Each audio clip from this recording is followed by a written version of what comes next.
एक concept, zero confusion, पूरी exam clarity. चलिए शुरू करते हैं। नमस्ते लर्नर्स, एजुकेशन क्लासेस में आपका स्वागत है। आज का हमारा टॉपिक है लर्निंग एंड असेसमेंट। ये NIOS DELED का एक बहुत ही ज़रूरी यूनिट है और DSSB PRT एग्जाम में इससे सवाल आते ही आते हैं। लेकिन ये इतने सारे टाइप्स हैं, समेटिव, फॉर्मेटिव, फिर ये OF, FOR, AS, ये बहुत कंफ्यूजिंग लगता है। क्या हम इसे आसान भाषा में समझ सकते हैं एग्जाम के पॉइंट ऑफ व्यू से? बिल्कुल। और ये टॉपिक सिर्फ एग्जाम के लिए नहीं बल्कि एक अच्छा टीचर बनने के लिए भी बहुत बहुत जरूरी है। देखिए, पहले क्या होता था, एजुकेशन का पूरा फोकस कंपटीशन पर था। बच्चों को रैंक करना, उन्हें A ग्रेड, B ग्रेड में बांटना, इससे ना बच्चों में भेदभाव और फेल होने का एक डर पैदा होता था। हाँ, ये तो था। अब फिलॉसफी पूरी तरह बदल गई है।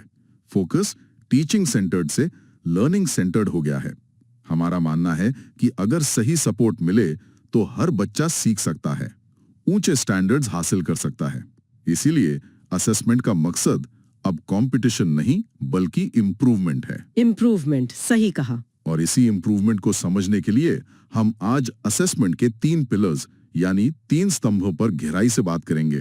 पहला है असेसमेंट ऑफ लर्निंग, दूसरा असेसमेंट फॉर लर्निंग और तीसरा assessment as learning. OF, FOR and AS। ठीक है। हाँ, पर एक बात याद रखनी है, असेसमेंट और लर्निंग साथ साथ चलते हैं पर दोनों एक ही चीज नहीं है। अच्छा, they go side by side but are not the same.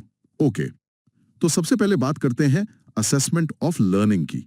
क्या इसका मतलब हमारे फाइनल एग्जाम से है जो साल के आखिर में होते हैं? एकदम सही पकड़ा आपने। असेसमेंट ऑफ लर्निंग को हम समेटिव असेसमेंट भी कहते हैं। समेटिव, ये किसी यूनिट, किसी टर्म या फिर पूरे एकेडमिक साल के अंत में एंड में होता है।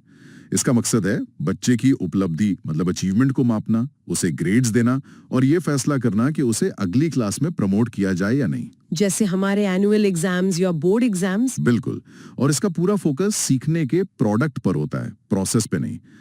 आखिर में क्या नतीजा आया, बस उस पर। और इसमें टीचर का रोल क्या होता है? टीचर का काम है फेयर स्कोरिंग करने, कोई भेदभाव न करना और सबूत के आधार पर एविडेंस के आधार पर ग्रेड्स देना।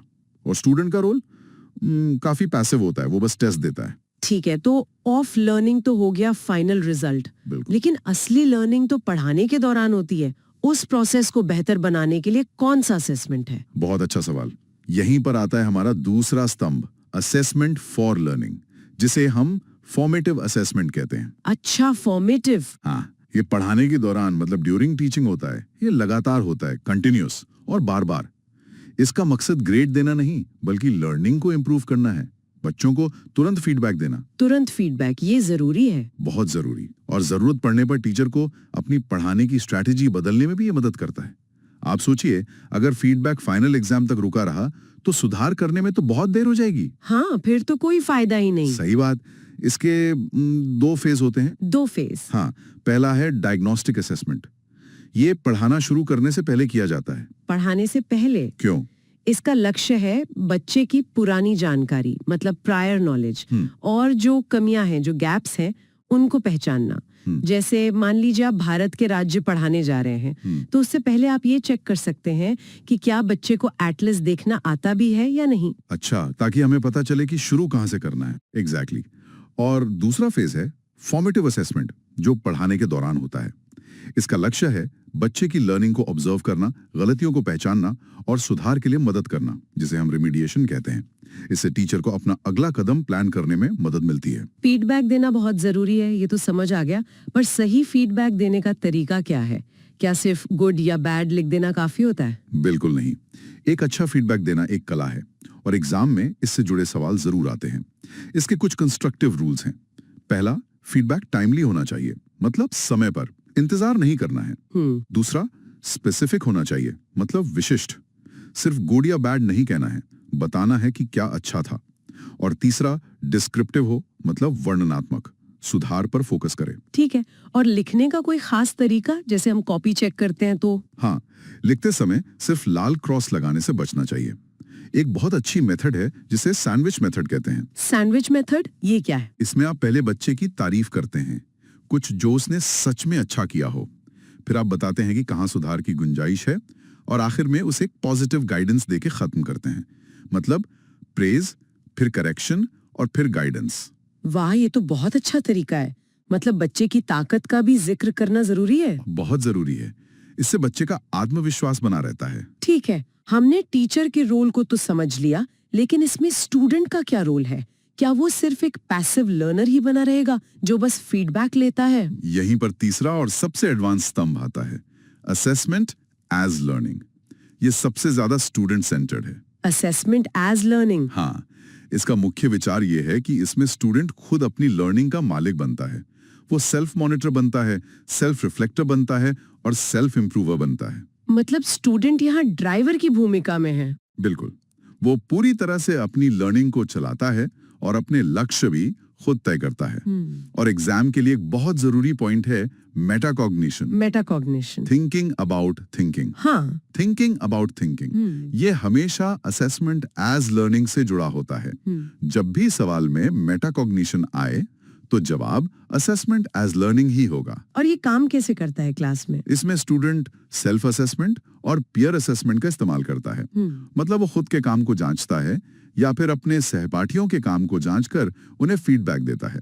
ऐसा करने से वो अपनी ताकत और कमजोरियों को खुद पहचानना सीख जाता है। ये तीनों कॉन्सेप्ट्स अब काफी क्लियर हो रहे हैं, पर डीएसएसबी या सीटीटी जैसे एग्जाम में सवाल कैसे पूछे जाते हैं और वो कॉमन गलतियां क्या हैं जो हम कर सकते हैं? चलिए एग्जाम के कुछ पावर पॉइंट्स पर नजर डालते हैं। सबसे मुख्य अंतर याद रखिए, समेटिव असेसमेंट यानी असेसमेंट ऑफ लर्निंग ये एंड प्रोडक्ट है। ठीक है। और फॉर्मेटिव असेसमेंट यानी असेसमेंट फॉर लर्निंग ये इंप्रूवमेंट के लिए है, प्रोसेस के दौरान।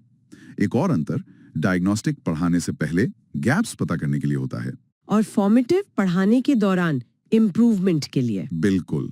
और सबसे जरूरी लिंक, जैसा मैंने कहा, मेटाकॉग्निशन का संबंध हमेशा असेसमेंट एज लर्निंग से होता है। ओके, ये तो रट लेना है। हाँ, और एक बात, असेसमेंट का अंतिम लक्ष्य सिर्फ ग्रेड्स देना नहीं, बल्कि रिमीडियल टीचिंग मतलब उपचारात्मक शिक्षण और एनरिचमेंट मतलब संवर्धन है। ये भी बहुत इंपॉर्टेंट पॉइंट है। आइए एक टेबल से इन तीनों को जल्दी से रिवाइज करते हैं। तो ऑफ लर्निंग यानी समेटिव कब होता है? ये टर्म के अंत में होता है। और फोकस किस पर होता है? ग्रेडिंग और रैंकिंग पर। कंट्रोल किसका? टीचर का। बहुत बढ़िया। अब फॉर लर्निंग यानी फॉर्मेटिव, ये कब होता है? ये क्लास के दौरान होता है, लगातार। फोकस? इम्प्रूवमेंट पर। और कंट्रोल? यहाँ टीचर और स्टूडेंट दोनों का होता है, एक पार्टनरशिप की तरह। एकदम सही। और आखिर में एएस लर्निंग, ये भी क्लास के दौरान ही होता है और इसका फोकस सेल्फ रिफ्लेक्शन पर है और यहाँ कंट्रोल पूरी तरह से स्टूडेंट का होता है। परफेक्ट। तो एक टीचर को अपनी क्लास में इन तीनों को एक साथ कैसे इस्तेमाल करना चाहिए, मतलब प्रैक्टिकली कैसे करें? देखिए, एक इफेक्टिव असेसमेंट प्लान बनाते समय 3 नियम याद रखने चाहिए। नियम 1, असेसमेंट आपके लेसन प्लान का हिस्सा होना चाहिए, कोई बाद में जोड़ी गई चीज नहीं। अच्छा, प्लानिंग के वक्त ही सोचना है। हाँ। नियम 2, क्लास में तीनों का इस्तेमाल करें, लेकिन प्राथमिकता असेसमेंट फॉर लर्निंग को दें, क्योंकि असली सुधार वहीं से आता है। और नियम 3, टूल को आउटकम से मैच करें। अगर सिर्फ ज्ञान परखना है तो रिटन टेस्ट ठीक है, लेकिन अगर एप्लीकेशन या क्रिएटिविटी परखनी है तो प्रोजेक्ट या परफॉर्मेंस टास्क का इस्तेमाल करें। ये तो बहुत प्रैक्टिकल एडवाइस है। और अंत में, एक टीचर के तौर पर हमें याद रखना है, हमारा मकसद बच्चों में कंपटीशन या डर पैदा करना नहीं है। हमारा मकसद उनकी लर्निंग और इम्प्रूवमेंट को सपोर्ट करना है। एक अच्छी क्लासरूम वो है जहां बच्चे गलतियों से सीखते हैं, एक दूसरे की मदद करते हैं और अपनी लर्निंग की जिम्मेदारी खुद लेते हैं। यही एक इफेक्टिव असेसमेंट का असली विजन है। अगर इससे आपको मदद मिली तो एजुकेशन क्लासेस को लाइक और सब्सक्राइब करें और कमेंट में लिखें रेडी फॉर नेक्स्ट टॉपिक।